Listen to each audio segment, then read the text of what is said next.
నిన్న ఒక ముసలాయన్ని సేవ్ చేశాం. కనీసం ఒక అంబులెన్స్ సర్వీస్ సరిగ్గా లేదు. హాస్పిటల్లో కరెంట్ లేదా? రాజమండ్రికి పెద్ద గవర్నమెంట్ హాస్పిటల్, దీంట్లో కరెంట్ లేదా?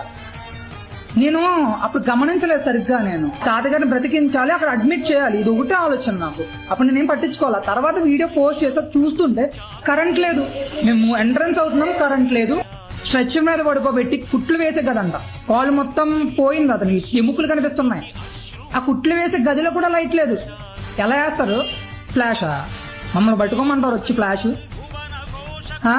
కరెంట్ లేకపోతే ఒక జనరేటర్ ఫెసిలిటీ ఉండదా? విత్ ఇన్ సెకండ్స్ లో రావాలి అంత పెద్ద hospital, government hospital. Chandrababu Naidu గారు, మీరు కూడా హాస్పిటల్కి వెళ్ళిన వాళ్ళే కదా, ఈ పరిస్థితి ఏంటో నాకు అర్థం కాల. నెక్స్ట్ డే మార్నింగ్ వెళ్ళాం విజిటింగ్ కి, ఆ తాతగారికి ఎలా ఉందని.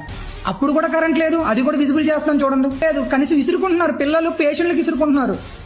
పేషెంట్లకు కావాల్సింది నీరు, ఆహారం, గాలి. ఆ గాలినే దూరం చేస్తున్నారు మీరు. పవన్ కళ్యాణ్ సార్, మీరు దీనికి రెస్పాండ్ అవ్వాల్సిందే.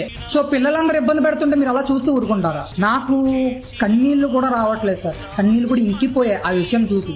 హాస్పిటల్ పక్కన ఇంకొక చిన్న హాస్పిటల్లో ఉంది, అక్కడ ఉన్నారు, దాంట్లో ట్రీట్మెంట్ జరుగుతున్న వాళ్ళు. ఆ పక్కన ఒక గది ఉంది, ఆ గదికి లాక్ వేసి ఉంది. కనీసం అక్కడ అటెండర్ లేడు, నర్సు లేదు, డాక్టర్ లేడు. ఎప్పుడు వచ్చిపోతున్నారో తెలీదు. కనీసం వాళ్ళ పొజిషన్ ఎలా ఉందో చూసారా సార్? పడుకోవడానికి బెడ్లు లేవు, తుప్పట్టిన బెడ్లు.